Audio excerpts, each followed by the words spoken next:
Saúdo os amados irmãos com a paz do Senhor Jesus. Amém. Aleluia, Deus. Obrigado, meu amado. Obrigado por me ajudar, me fez lembrar. Quero louvar a Deus aqui, quero agradecer aos irmãos pelas orações. Nós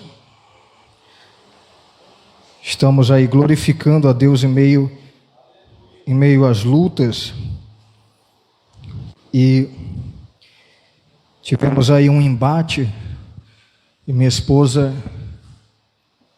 teve um acidente, fraturou o tornozelo direito, e está lá em casa descansando. Samuel está dando uma trégua lá, tá lá no 3 palavrinhas. E aí podemos estar hoje, não faltar hoje. O nosso pastor nos ajudando também, nos permitiu na quarta. Mas hoje nós estamos aqui para ministrar a palavra do Senhor. Amém, amados? Eu quero que você abra a sua Bíblia em 1 Coríntios, no capítulo 13.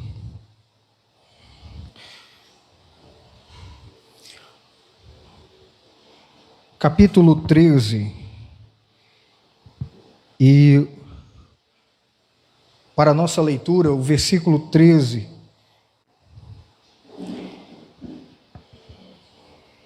nós queremos aqui meditar, estudar dos versículos 1 ao 13 do capítulo 13, mas esse é o texto base para a gente começar. Amém?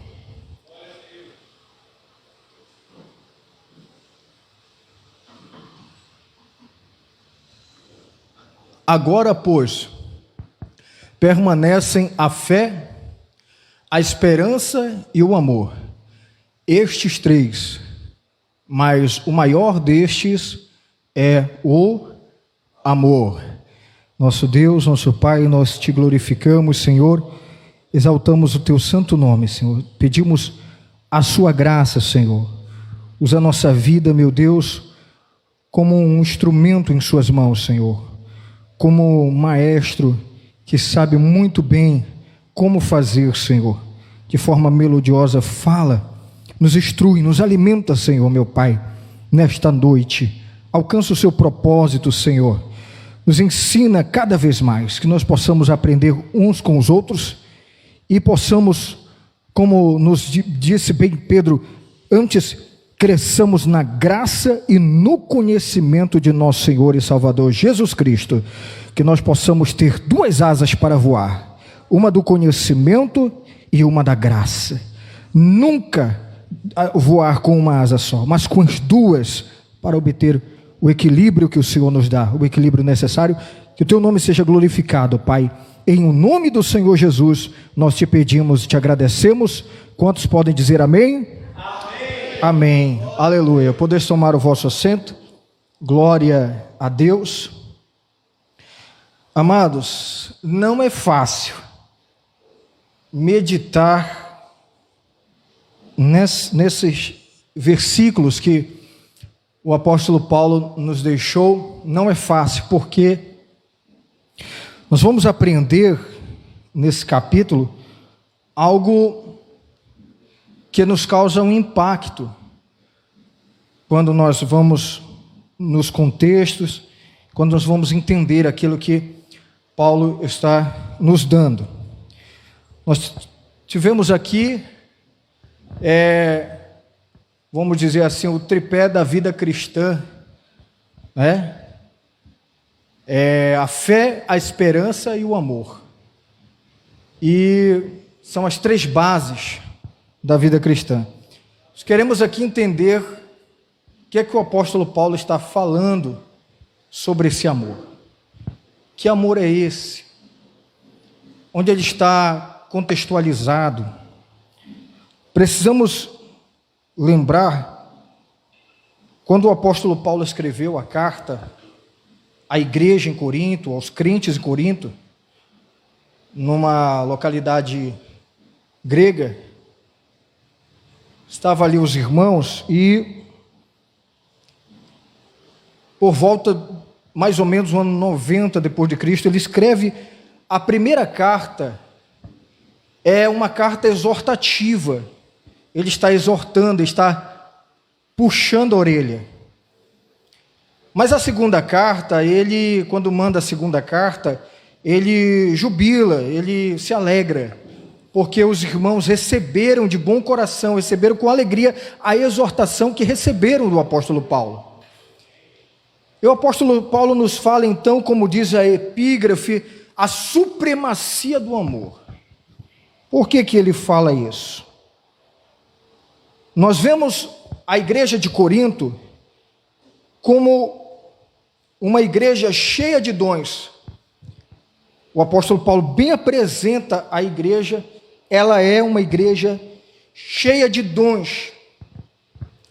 Porém, o que nos chama a atenção é que ela era cheia de dons. Vamos ver aí, 1 Coríntios, no capítulo 3, 1 Coríntios capítulo 1, verso 4.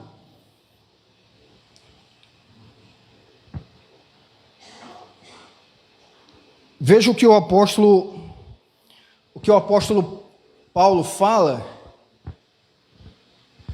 quando ele vai dar a introdução da carta, no capítulo 1, no verso 4, ele vai introduzir. Aí ele diz à igreja: sempre dou graças ao meu Deus por vós, pela graça de Deus que vos foi dada em Jesus Cristo. 5. Porque em tudo fostes enriquecidos nele, em toda a palavra e em todo o conhecimento. 6. Como foi mesmo o testemunho de Cristo confirmado em vós. 7. De maneira que nenhum dom vos falta. Como é que é isso? O que é que ele disse aí? Nenhum dom vos falta. Dizer, os dons espirituais são 9 dons. E a igreja de Corinto apresenta na sua atuação os 9 dons na igreja. E ele diz: então, vocês são uma igreja cheia de dons. De maneira nenhuma vos falta, de maneira que nenhum dom vos falta, esperando o quê? A manifestação de nosso Senhor Jesus Cristo. Veja bem, só que, ao mesmo tempo que a igreja de Corinto é uma igreja cheia de dons espirituais, cheia dos dons do Espírito Santo, olha o que ele diz no capítulo 3, e o verso 1 ao 3. E eu, irmãos, não vos pude falar como a espirituais, mas como a carnais, como a meninos em Cristo. Então, eu quero que você preste muita atenção que ele usa o termo meninos. E quando ele usa esse termo meninos, ele está se referindo a pessoas carnais. Pessoas carnais. Então ele está chamando a igreja de Corinto, que é cheia de dons espirituais. Você vai entender, eu vou explicar para você, você vai entender. No que a igreja de Corinto está se baseando, meus irmãos? Nos dons espirituais. Achando que os dons espirituais salvam, não entendendo qual o propósito de Deus para os dons espirituais. Então eles se fecharam nisso, se pegaram nisso, e aí vem a pergunta, como é possível, né, irmãos? Como é possível eles serem cheios dos dons do Espírito Santo, mas serem carnais? E nós vamos entender que isso é possível, só que isso não é benéfico, só que isso não faz bem, só que isso não soma de forma alguma, e tem um resultado. E o resultado final dessa brincadeira depois é visto. Então, quando ele olha para a igreja, tem também do capítulo 11, o verso, aí é dissensão, é divisão, porque eles são carnais, porque um diz assim, eu sou de Paulo, outro diz, eu sou de Cefas, eu sou de Apolo, e Paulo diz, não, quem morreu por nós foi Jesus. Então, ele vai vendo os pontos negativos e vai mostrando, revelando para eles. Porque eles estão pegados o quê? Nos dons espirituais, achando que os dons espirituais vão salvá-los, achando que os dons espirituais salvam, achando que são melhores do que outros, só porque são cheios de dons espirituais.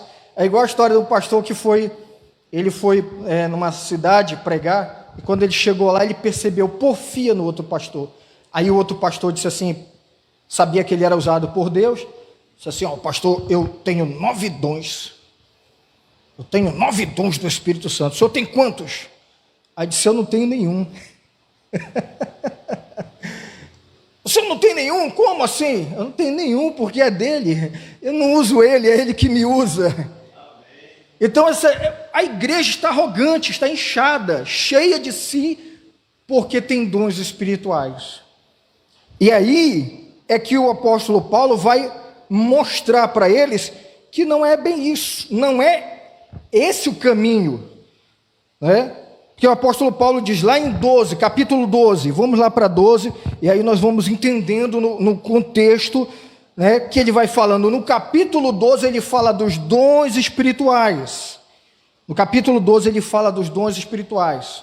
Eu citei aqui o capítulo 11, que é o da ceia, né? 11, 23 ainda agora, que eles iam para a ceia, levavam comida, era uma reunião, um jantar americano, e os ricos comiam a sua comida, e os pobres, com um pouquinho que traziam, comiam ali no canto. Quer dizer, havia sempre uma divisão no meio deles. O apóstolo Paulo disse que eles não faziam bem, porque quando alguém tivesse com fome, fosse comer na sua casa. O que ele queria dizer com isso? Então, se é para vir cear, vamos cear junto, vamos compartilhar, vamos dividir o pão. Vai, traz e compartilha com o seu irmão. Você está com fome, então vai comer na sua casa, mas não faz isso dentro da casa de Deus, que isso não é benéfico. Aí então no 12 e o 7, no capítulo 12, o verso 7, nós vamos ver que ele, falando acerca dos dons espirituais, ele percebe a soberba, a arrogância, e se alguém visse um profetizando, todos queriam ser profetas, todos queriam profetizar também. Se algum visse alguém sendo usado com o dom da palavra, todo mundo queria ser usado. E o apóstolo Paulo vai explicar que toda a igreja é um corpo, e nem todos são a mesma coisa. Cada um tem o dom que recebeu de Deus. Aí no 7 diz, mas a manifestação do Espírito Santo é dada a cada um para o que for útil. Veja, a manifestação do Espírito Santo é dada a cada um para o que for útil. 8. Porque a um é dado. Veja, Deus, ele dá os dons espirituais. Tá? Há uma diferença dos dons espirituais para o fruto do Espírito. Qual é a diferença? É que os dons espirituais nós recebemos. Os dons espirituais são dados de Deus para nós, os dons espirituais. Segundo aquilo que Ele quer, segundo aquilo que a igreja precisa, com o alvo de edificar a igreja. Agora, o fruto do Espírito é diferente. Qual é a diferença? Nós já não recebemos, nós produzimos em nós e damos para Deus e para os homens. Você pode dar uma glória para Jesus aí? Então essa é a diferença. Os dons espirituais nós recebemos, mas o fruto nós produzimos. O Espírito Santo de Deus em nós produzimos o fruto do Espírito.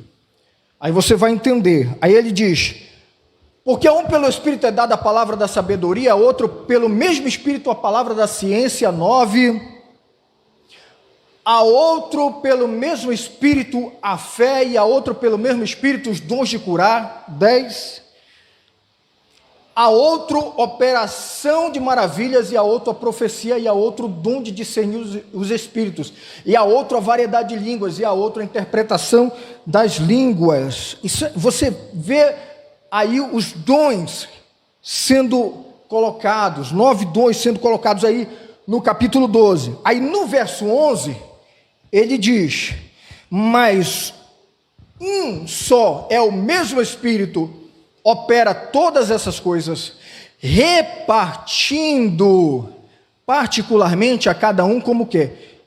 Tem outra tradução? O programa ele muda a tradução? Tem outra tradução para você colocar, só para a gente ver a outra tradução, como é que ela fica? Entretanto, o mesmo e o único Espírito realiza todas essas ações, e ele distribui individualmente a cada pessoa conforme ele deseja. Então, você pode buscar os dons espirituais? Pode. Mas Deus, ele sabe o que a igreja precisa. E ele vai dar a cada um segundo aquilo que ele determinar. Ele vai determinar o dom que ele vai dar para cada um. E o propósito dele é de edificar a igreja. Então, o que tem a ver, pastor? Nós lemos o capítulo 13, o que tem a ver? O contexto. Aí você vai entendendo o que o apóstolo Paulo está fazendo. Ele está desmistificando, ele está arrancando da igreja de Corinto essa ideia, certo? Ah, pastor, mas os dons eles são importantes. E aí que você vai ver o desenrolar dos dons, a posição, a vontade de Deus, o projeto de Deus no 13, tá? Aí ele diz, vá agora ao verso 28, meu mano Pomide. Aí ele entra nos dons ministeriais. A 11 estabeleceu Deus na igreja, primeiramente apóstolos, em segundo lugar profetas, não é assim? Profetas, em terceiro mestres, em seguida os que realizam milagres, os que têm dons de curar, os que têm dom de prestar ajuda, os que têm dons de administração, os que falam diversas línguas. Ele vai falando, apresentando aí os dons ministeriais. E lá em Efésios, meu pastor, me ajuda aí, 5 dons ministeriais. Abra lá essa parêntese, coloque para nós 5 dons ministeriais que são apresentados. Já é diferente dos dons do Espírito Santo. É do Espírito Santo, mas eles já são direcionados para o ministério, né? E assim ele quem? Jesus designou alguns para, primeiro, apóstolos, outros para apóstolos, outro para profetas, outro para evangelistas, e outro para pastores, e outro para mestre. Eu vou fazer uma ilustração aqui, meu pastor, que com a mão, eu vou fazer um processo com a mão, que ele é até um processo mnemônico, ajuda a gente a gravar. Eu vou fazer com as mãos, 5 dedos das mãos, 5 dons ministeriais. Qual é o primeiro? Alguns ele deu para apóstolos. Quem é um apóstolo? É o missionário. A palavra apóstolo significa enviado. Então você vê que é o dedão, é o dedão de missões, olha, legal. Por quê? Porque os 4 dedos, tudo que você vai pegar, você nunca pega assim. Ele é sempre um dedo, o dedão é sempre importante, porque ele vai dar apoio para os outros 4, Quem diz amém? Amém. Então esse aqui é o dedão, é o missionário. E esse aqui é o indicador, qual é ele? O profeta, na ordem aí, profeta. Por que profeta? Que é o dedo. Como é que os profetas faziam no Antigo Testamento? Te converte, Israel, assim diz o Senhor. É assim com o dedão, assim apontando, né? Então esse aqui é o profeta. Esse aqui é o profeta do dedão, né? E esse aqui é o dedo médio, né? Você vê que na mão ele é o maior de todos. Qual é esse aí? Evangelista. Evangelho é a base, gente. É ou não é? Então esse aqui é o maior. É o evangelista. Ele é o maior que o todos. E esse aqui, igreja, que é o da aliança. Qual é esse aqui? O pastor. Por quê? Que ele tem uma aliança com Deus, ele fez uma aliança com Deus para cuidar das suas ovelhas. É o pastor. E o último, ficou por último ele, o mestre, o professor. Olha, por último, mestre, outra tradução é de doutor. Olha o mestre, por último, é o menor, gente. É o menor. Você pensa, o mestre é o maior. Não, o mestre é o menor. Aí você pergunta, por quê, pastor? Foi todo mundo embora, pastor. Já, de novo. Por quê, pastor? Agora ficou melhor. Ele é o menor dos outros. Porque aonde os outros não entram, ele entra.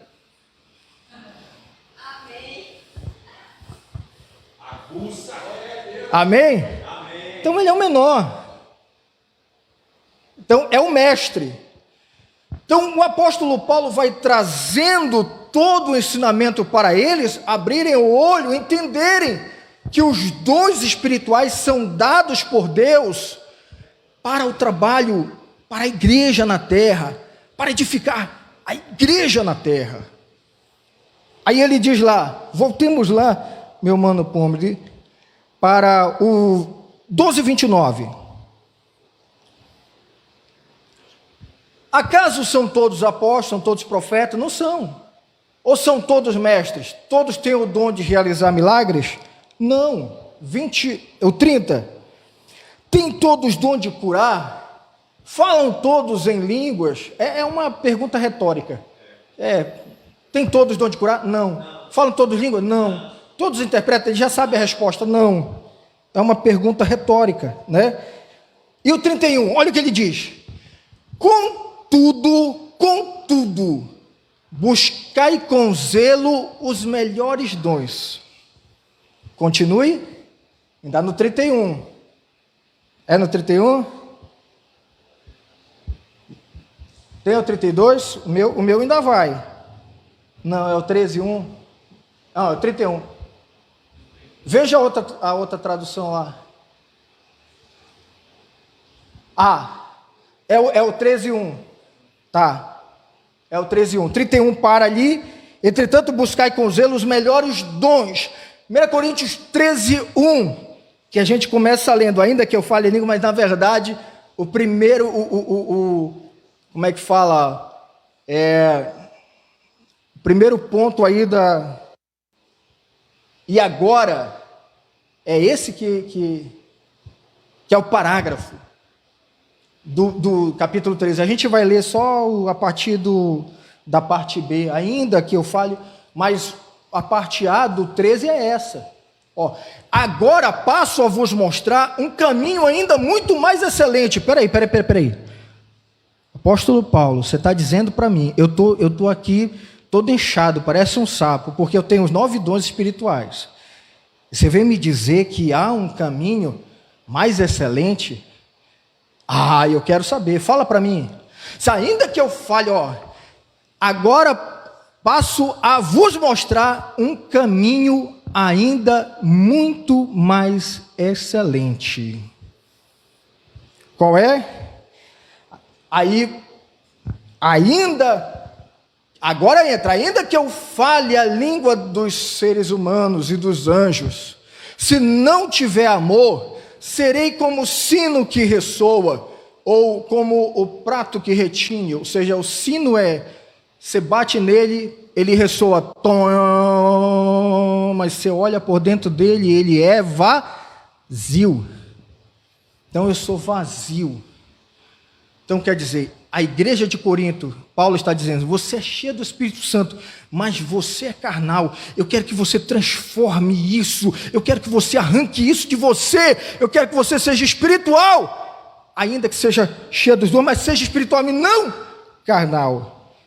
Aí ele diz, no 2,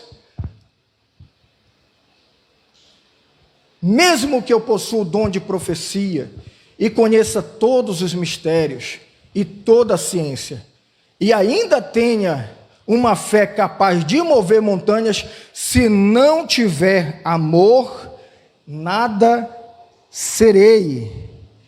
E olha o verso 3, e ainda Mesmo que Deus necessitado distribua tudo que eu possuo e entregue o meu próprio corpo para ser queimado, se não tiver amor, todas essas ações não me trarão qualquer benefício real.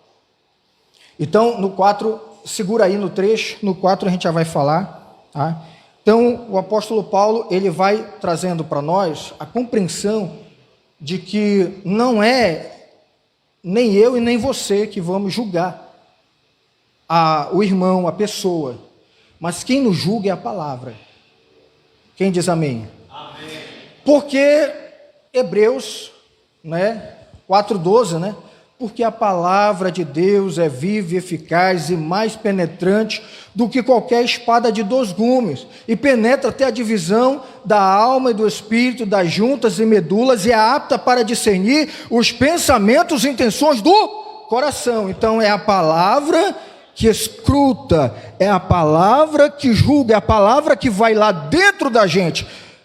Qual é a ação da palavra, igreja? É de fora para dentro ou é de dentro para fora? A palavra, ela não volta vazia, mas antes ela vai e faz aquilo que lhe apraz.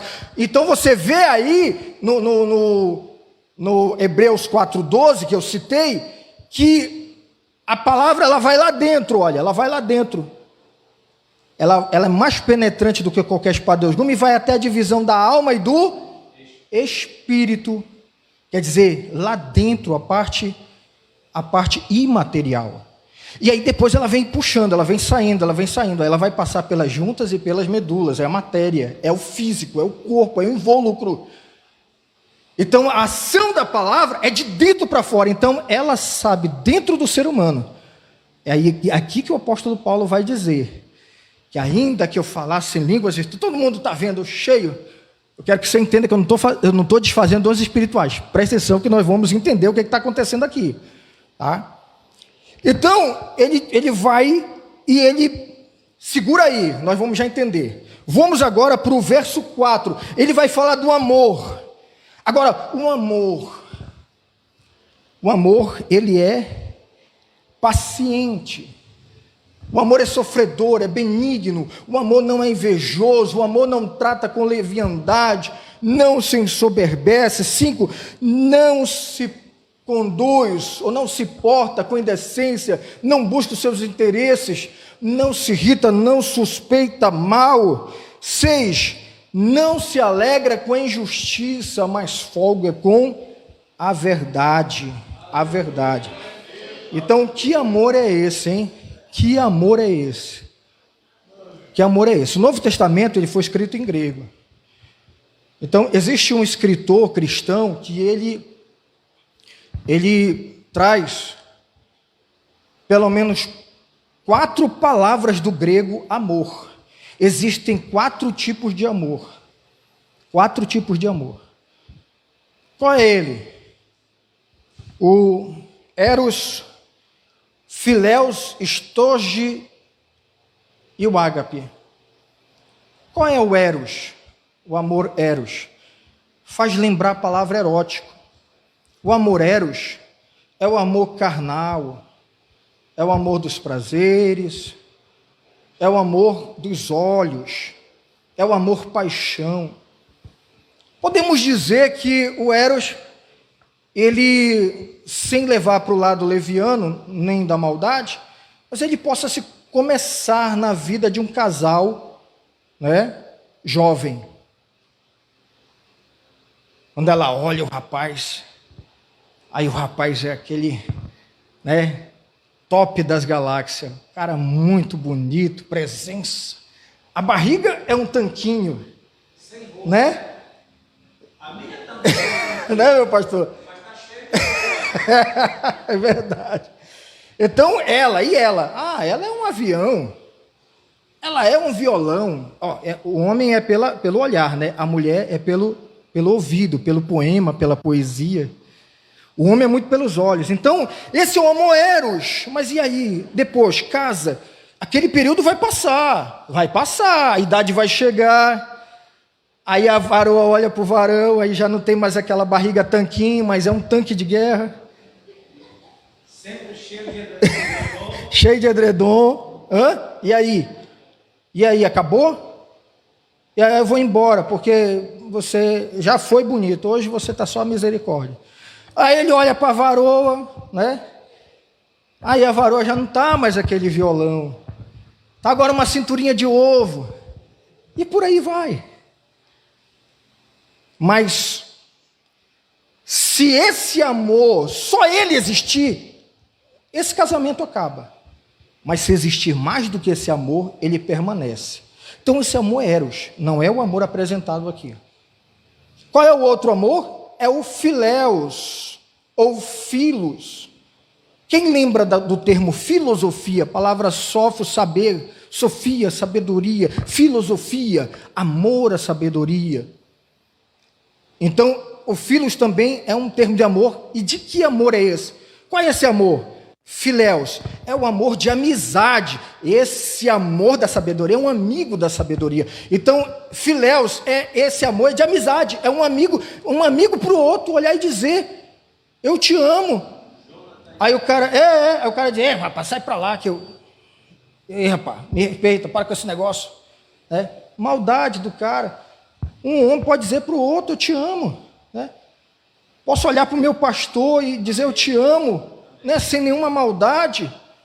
É um outro amor. Que tipo de amor é esse? O de amizade, o filéus, ou o filos. Amor de amizade, um amigo tem amor pelo outro. Qual é o outro que eu disse? O estoge. Que amor é esse? O amor estoge é de um pai para o filho, é um amor fraterno de irmão para irmão, é o amor pela bandeira, pela sua pátria. Esse é o amor estoge. Então, toda vez que no grego aparecer amor, aí você já sabe a que se direciona quando aparece eros, aparece o filéus, o estoge. E o quarto, qual é o quarto? O amor ágape. Esse amor é o amor de Deus. E que esse amor, o Espírito Santo, ele pode gerar em nós, porque ele é uma das 9 virtudes do fruto do Espírito Santo.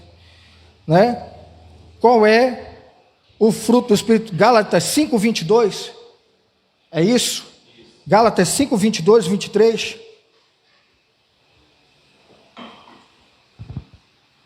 Olha só, o que encabeça, o que começa na frente, entretanto o fruto do Espírito é amor, alegria, paz, paciência, longanimidade, benignidade, bondade, fidelidade ou fé, mansidão, 23, mansidão e domínio próprio. E contra essas virtudes não há lei. Então não são frutos do Espírito Santo.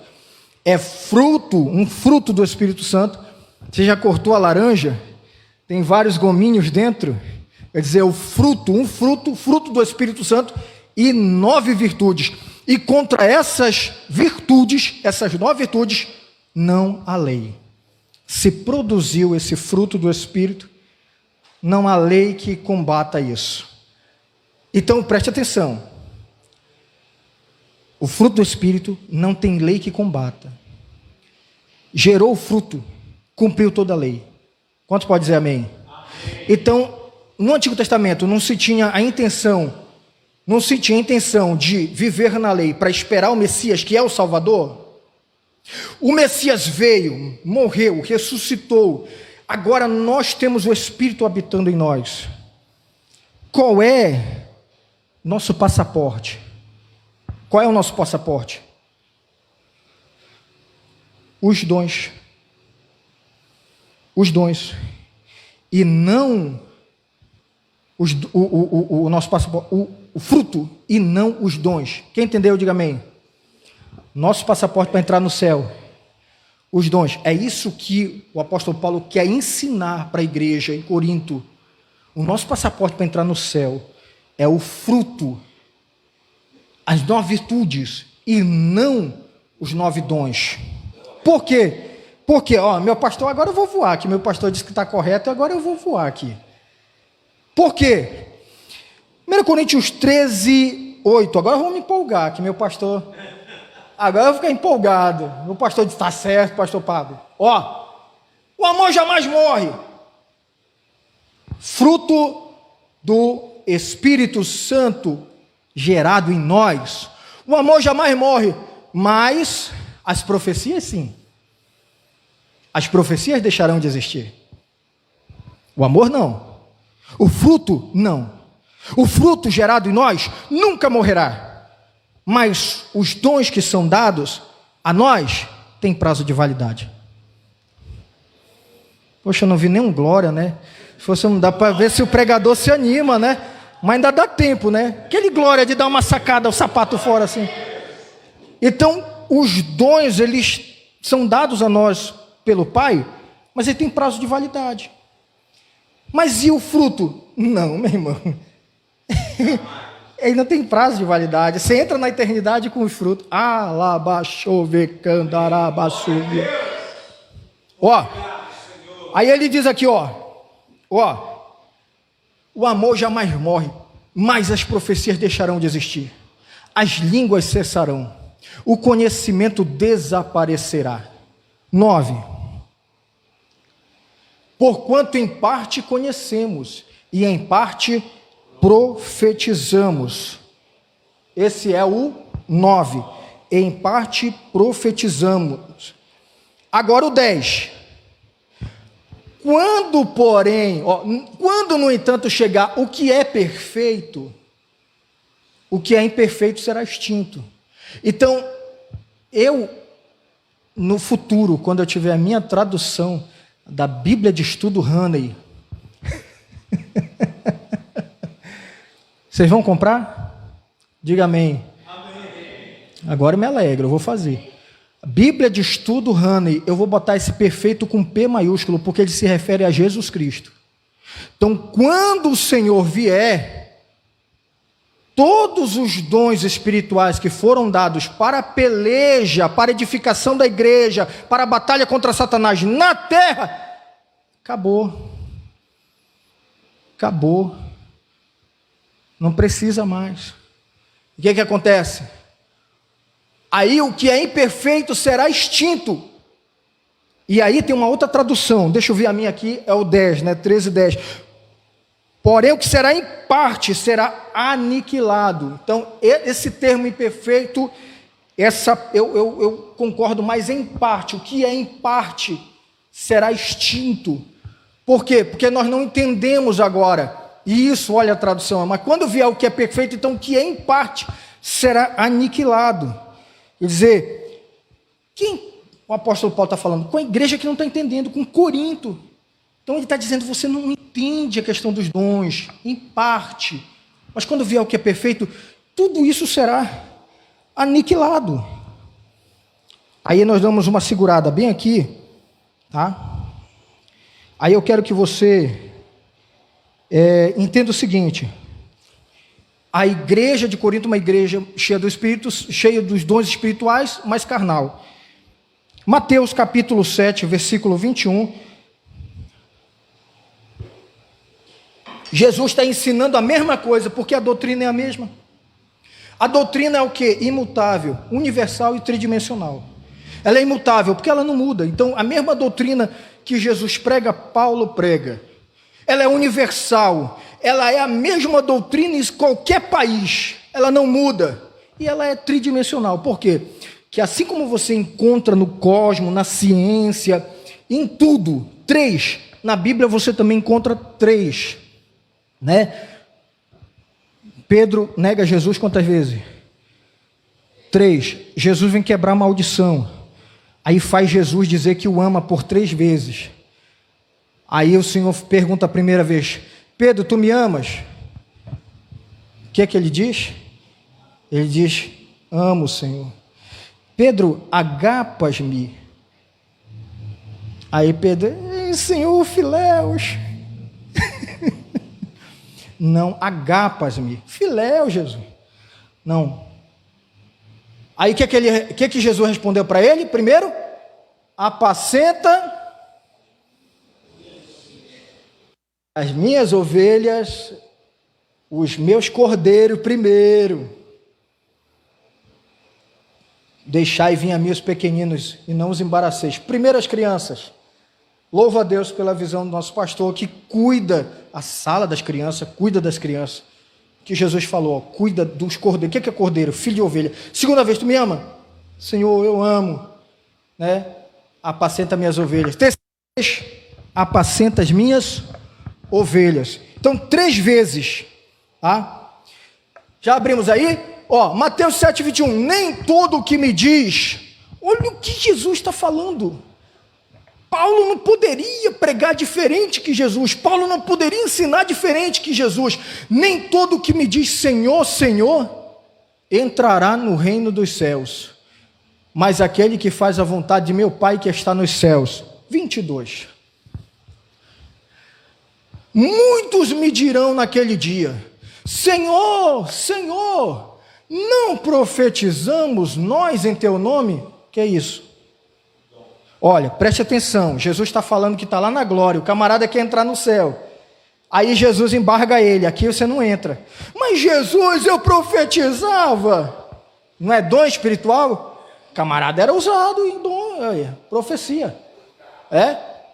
Em teu nome não expulsamos demônio. Olha aí.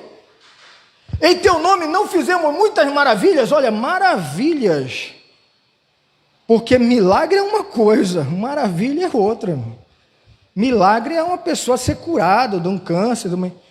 Maravilha é uma pessoa que teve o braço cortado, né? Amputado, e a pessoa diz, eu vou orar agora e vai crescer o braço no lugar. Isso é maravilha. Meu.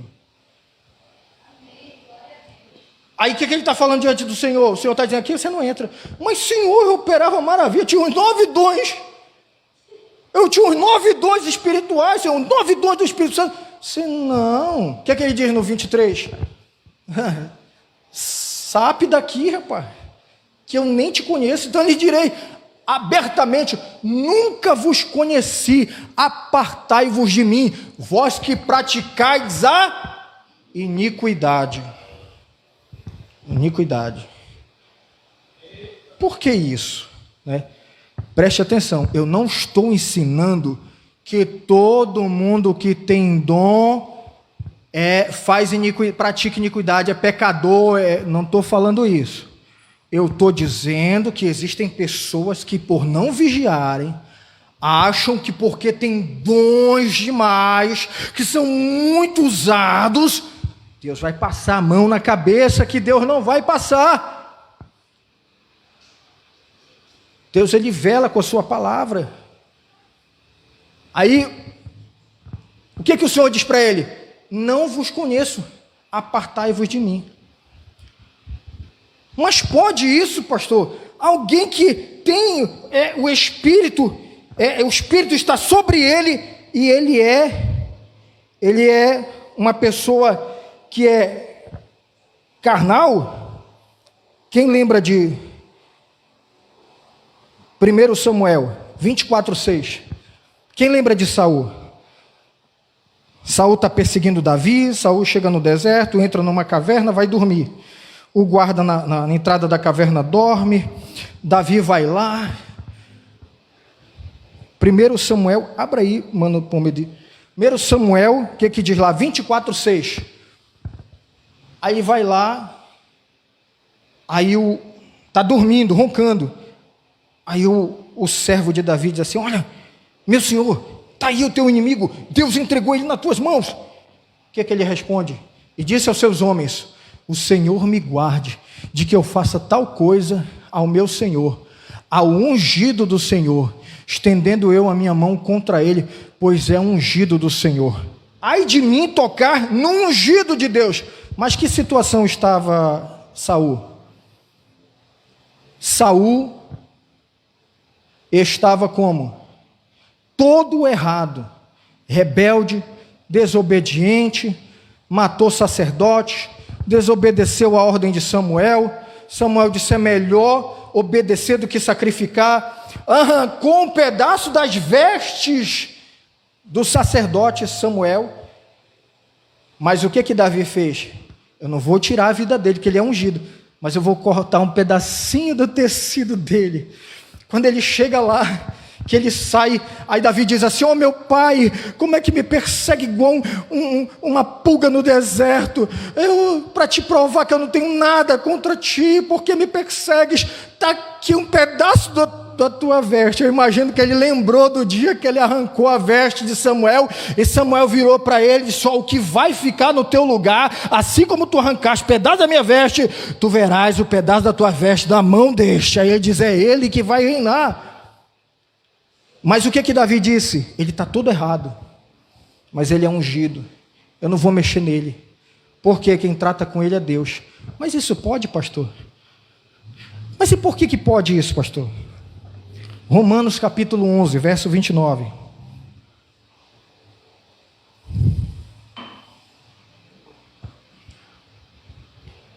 Porque os dons, quem está comigo diga amém.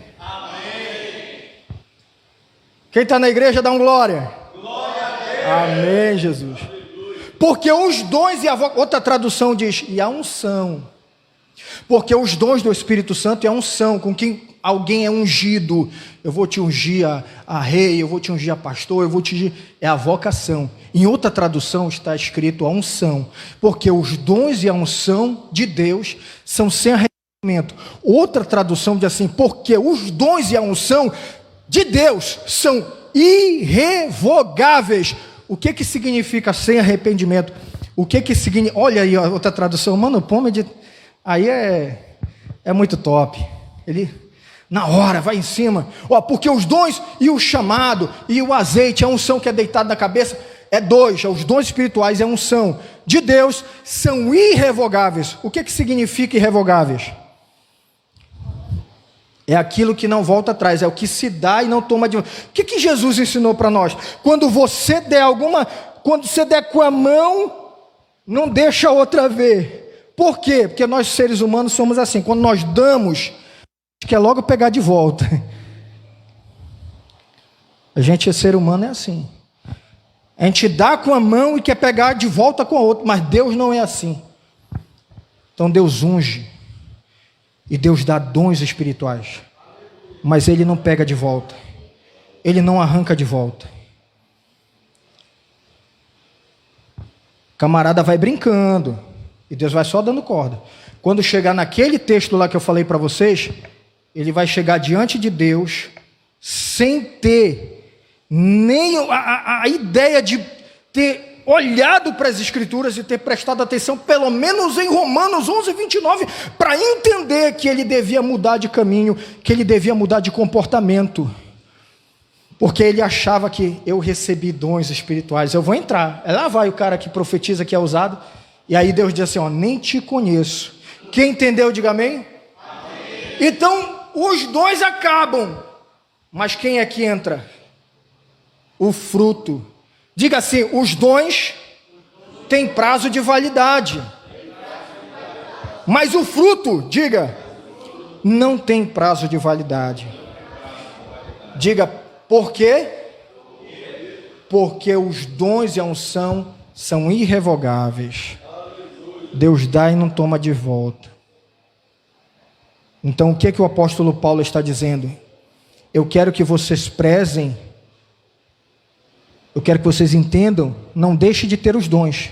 Mas o que o apóstolo Paulo está dizendo à igreja de Corinto? Não brinca com isso, que isso é coisa séria. Vocês vão chegar lá e vão perceber que o amor não acaba, mas as línguas cessaram.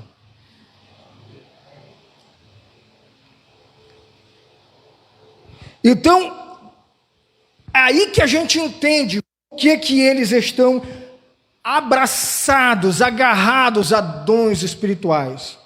Mas o que o apóstolo Paulo quer que eles tenham? Quer que eles tenham os dons espirituais, tenham. Mas também quer que eles tenham o fruto do Espírito. Não quer que eles se abracem aos dons e vivam numa prática e uma vida de iniquidade, achando que os dons vão salvar. Quando que os dons são as ferramentas dadas para o trabalho aqui na terra. Aí ele diz assim, ó, voltemos a 1 Coríntios capítulo 13, e o versículo, ainda tem mais tempo, glória a Deus, ainda tem mais coisa para a gente ver. 1 Coríntios, quem entendeu aí? Ficou alguém sem entender o que eu estou falando? Ficou alguém sem entender? Todo mundo entendeu? Ó, 1 Coríntios, no capítulo 13, nós estávamos no verso 10, então vamos para o 11.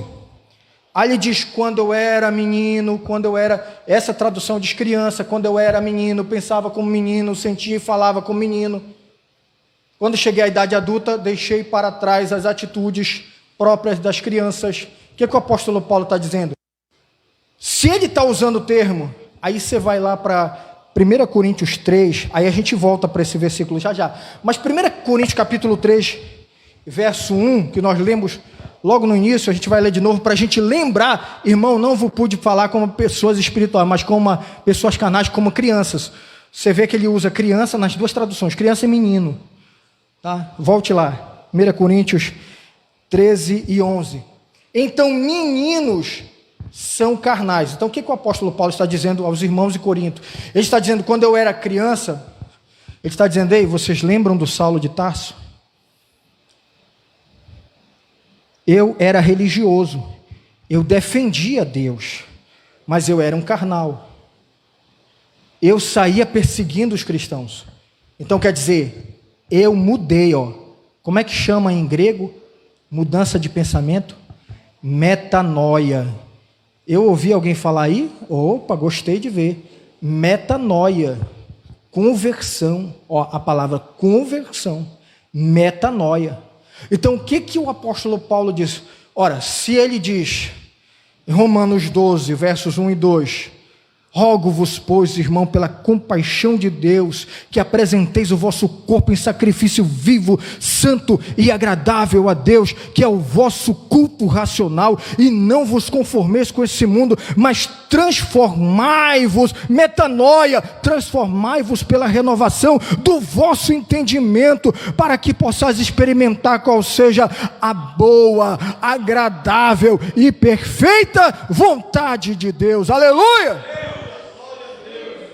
Então ele vai ensinar o que ele vive, o que ele está, ele tem essa transformação, ele tem essa metanoia, e ele quer que essa metanoia aconteça na igreja de Corinto, que está cheia de dons, mas zero fruto do Espírito. Quando eu era aquele carnal, eu pensava como carnal, eu sentia e falava como carnal. Quando cheguei à idade adulta, ou seja, quando aconteceu a metanoia, eu deixei para trás as atitudes do carnal. 12, verso 12. Agora, portanto, enxergamos apenas um reflexo obscuro, como em um material polido. Ele diz, em outra tradução, ele diz, agora nós enxergamos como espelho. Por quê? Porque o espelho da época de Paulo não era o espelho nosso, que é de aço.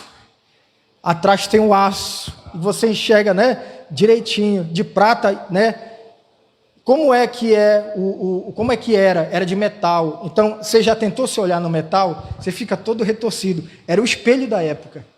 Então ele usa esse espelho da época para dizer, ó, você lembra que você se olha no espelho nosso? Ó, por isso que tem que analisar a cultura, tem que pesquisar a cultura, tem que estudar a cultura, não pode interpretar o texto a partir da nossa cultura. Senão, se a gente for olhar pelo nosso espelho, a gente enxerga direitinho. Mas por que ele não enxerga direitinho no espelho dele? Porque o espelho dele é um espelho de metal. Quando você olhava, era tudo retorcido as pessoas.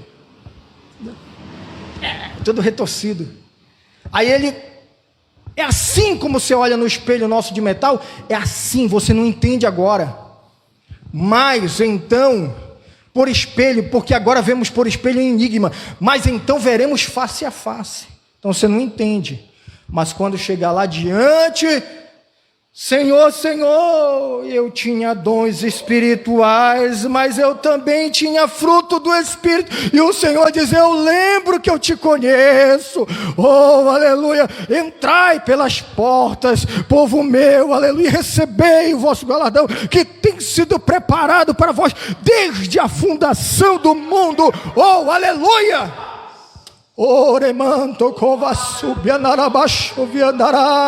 Aí o apóstolo Paulo está com o coração chorando, sangrando, e dizendo, igreja de Corinto, entenda, volva a sua visão espiritual para compreender a palavra. Você precisa entender a palavra. E ele, veremos face a face. Agora conheço em parte, mas então conhecerei como também sou conhecido. Aí nós entramos no verso 13.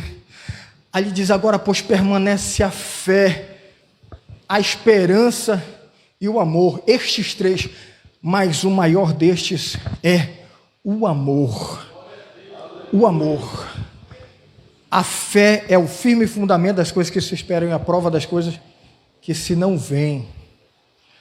Então, quer dizer, nós vamos entrar lá, e então o amor estará em nós, a fé estará em nós, a esperança é até o hino dos judeus, é o Hatikva, a esperança. Os judeus cantam Olomaneva penima. Aí vão cantando o Hatikvá, esperança. Nós temos a esperança de viver em nossa terra. Aí depois a gente vai entender por que eles têm esse desejo, porque não é só uma promessa para eles, mas uma promessa para nós. Nesse tempo, céu e terra vão ser a mesma coisa. João disse: eu vi um novo céu e vi uma nova terra. E a nova Jerusalém que descia do céu. João é convidado pelo anjo para entrar pelas portas da nova Jerusalém. Quando ele entra, o que ele vê? O rio de água viva que corre do trono, que divide a praça no meio. Ele vê a árvore da vida. O que é aquilo, meu pastor? É o céu. A nova Jerusalém descendo, o céu na terra. E há uma junção, e se torna um só, como foi no princípio. Agora permanece a fé. Deus nos criou corpo, alma e espírito. O que o corpo é? Um invólucro, canal de comunicação interior-exterior. Através de quê? 5 sentidos. Quais são eles? Audição, visão, olfato, paladar e tato. E a alma? A alma é a sede das emoções. Assim Deus nos criou. Na alma se sente amor, alegria, tristeza. Jesus olhou para os discípulos e disse: a minha alma está triste até a morte. E o espírito do homem, nele está a consciência e a fé. A consciência e a fé. Quando Deus criou Adão, colocou nele a consciência e a fé. Só que a fé estava desativada. Porque para que Adão vai usar a fé? Porque se a fé é o firme fundamento das coisas que se espera, a prova das coisas que não veem, o que Adão está precisando ver? O que Adão está esperando? Que ele tem tudo, ele tem a comunhão, ele tem a glória sobre ele fala com o Pai fala com ele, é o céu na terra. O que ele... Só que o diabo não esperava. O diabo disse: eu vou quebrar a comunhão. Quando ele tenta quebrar a comunhão, Deus ativa a fé e dá a palavra. É a semente da mulher, meu filho. Se apega na semente da mulher. Então, se a fé vem pelo ouvir a palavra de Deus, Deus disse: é a semente. Jesus, olhando para ele, Jesus, autor e consumador da nossa fé. Aleluia. Então, agora permanece a fé, a esperança e o amor. Estes três, mas o maior destes é o amor. Então o apóstolo Paulo fala a eles, o maior deles. E aí você pensa, parou? Não. Aí o apóstolo Paulo vai fechar no 14:1. Aí ele vai dizer, o apóstolo Paulo está dizendo: não estou dizendo para vocês jogarem os dons fora, mas para vocês terem uma metanoia e aprenderem que não é para viver com os dons e uma vida de pecado. Pode ser permitido? Pode. Como aconteceu com Saul, como aconteceu com aqueles que vão chegar lá, que Jesus falou, e Jesus diz: eu não conheço vocês. Mas isso o apóstolo Paulo não quer. Então essa transformação tem que seguir. Então como é, apóstolo Paulo? Então, ele fecha e entra no 14, capítulo: seguir o amor, procurai com zelo os dons espirituais. Aí ele entra em outra parte, mas principalmente o de profetizar, porque edifica a igreja. Mas ele diz lá, na parte A: seguir o amor. Seguir o amor. Vocês estavam só com os dons. Eu quero que vocês tenham o amor e os dons. Não só os dons. Sem o amor não só os dons, sem o fruto, mas o fruto e o amor. Uma salva de palmas para Jesus nesse momento.